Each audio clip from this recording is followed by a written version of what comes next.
America now is starting to shift to be getting more pro-Bitcoin. So I don't, and this idea of government banning it, again, completely fallacious argument. Instead, what we're seeing is that governments are realizing they need to embrace Bitcoin to remain competitive. Yes. So they're not going to ban it. They're going to start mining it. They're going to start hoarding it because we're having what's similar to, well, let's say, a Sputnik moment when America entered the space race because the Soviets had put up a satellite in orbit. And then America said, we're going to land a man on the moon. Well, now you've got Iran, Russia, China, Kazakhstan, and several other countries are hoarding and mining Bitcoin. And America is going to look at that and say, wait a minute, do we want Iran to be the richest country in the world?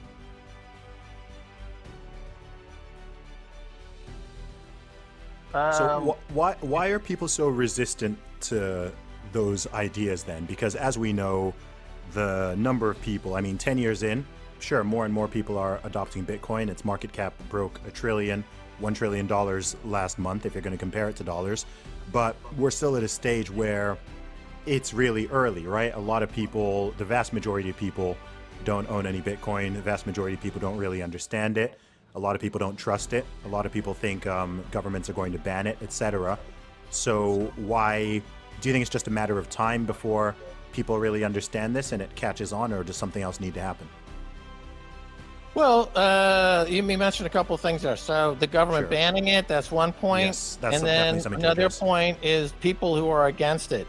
So the people who are against it are people who are completely vested in the system as it is now, in the status quo. So people like Nouriel Roubini or Peter Schiff or Paul Krugman of the New York Times, or the people at Davos, the people at the IMF, the people at the World Bank, who are wed to paper money, who are wed to the idea that the world should be centralized, that there should be a Politburo of authoritarian and authorities who making policy for everybody. And if you were to go against that, you're a heretic, and we're going to send in the Inquisition, and we're going to burn you at the stake. So it's very similar to what we saw during the medieval times. For example, when Copernicus was, suggesting that it's not the Earth at the center, but the sun, right? That was a direct assault on the Catholic Church and the power structures of that day. And it set off what we now know to become the Renaissance, and which became the Enlightenment. And Bitcoin is similar in that it's totally told the center of the elite world that their money printing fiat money central banks are not the be all and the end all. We've got something here that pushes you out. It's the first change in base layer money in 5,000 years. So they are like the priests of the church were not happy about it when they were shown up to be charlatans. The people, the elites now in the US and around the world are not happy that they're being shown up to be frauds, to be charlatans, that their philosophy is dead, their modus operandi is corrupt.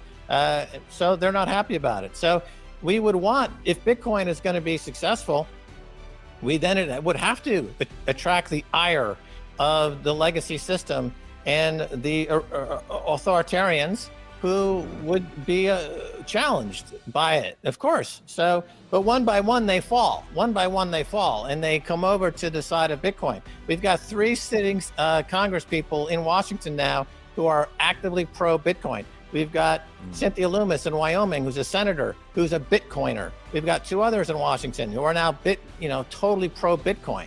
America now is starting to shift to be getting more pro-Bitcoin. So I don't, and this idea of government banning it, again, completely fallacious argument. Instead, what we're seeing is that governments are realizing they need to embrace Bitcoin to remain competitive. Yes. So they're not going to ban it. They're going to start mining it. They're going to start hoarding it because we're having what's similar to, well, let's say, a Sputnik moment when America entered the space race because the Soviets had put up a satellite in orbit. And then America said, we're going to land a man on the moon. Well, now you've got Iran, Russia, China, Kazakhstan, and several other countries are hoarding and mining Bitcoin.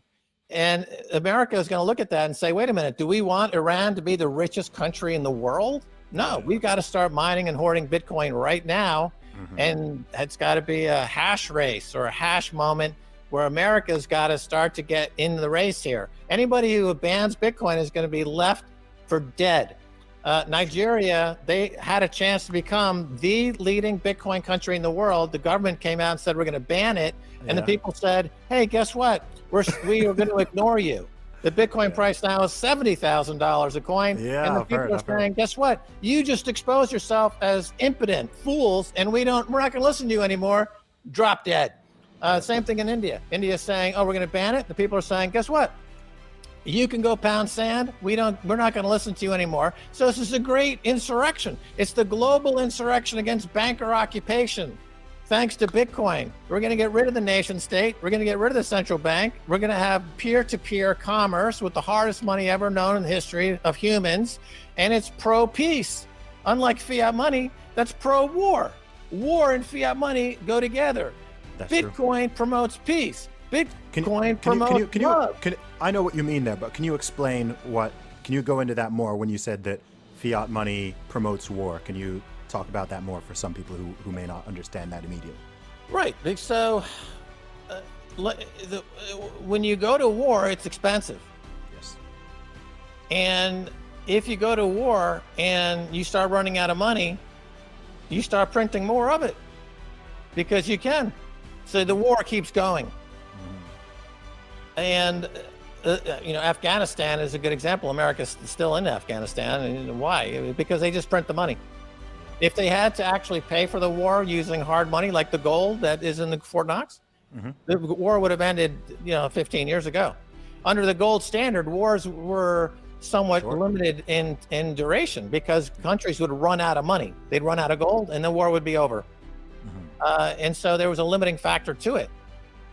Because Bitcoin is unconfiscatable and you cannot acquire my Bitcoin through coercion or violence, unlike fiat money. America has a US dollar standard, world reserve currency. The foreign policy is give us all of your commodities and wealth in exchange for this bullshit, in exchange for this nonsensical paper money, or we're going to send the Marines in and we're going to start killing people. Like Iraq, great example. We want your oil. And Saddam said, no, I don't think so. I'm going to price it in euros instead. And America said, okay, well, we're going to kill 500,000 of your Iraqi women and children. And we're going to take over the country. And now we own the oil. How about that, buddy? And the world said, oh, bravo, bravo. Tony Blair was like, yeah, go get Saddam. Go get Saddam. It's okay if America does it. It's pathetic. Now with Bitcoin, it's like, you can send in as many Marines as you want. Everything's in Bitcoin. So you're not going to get anything. So you're wasting your time and money. Why don't you just stay in Washington, D.C. and go on the web and masturbate like all you other bureaucrats? Right? I mean, that's the only thing you're good for. Do a Jeff Toobin. Do a Zoom call and masturbate. I mean, that's what they're really good for. That's all they're good for. They're professional masturbators. So with Bitcoin, they're like, there's got nothing else to do. Either buy Bitcoin or shut up, right? And there's nothing you can do about it. There's nothing you can do about it. Again, my message to those communities in America that have been treated poorly for hundreds of years, this is unconfiscatable wealth.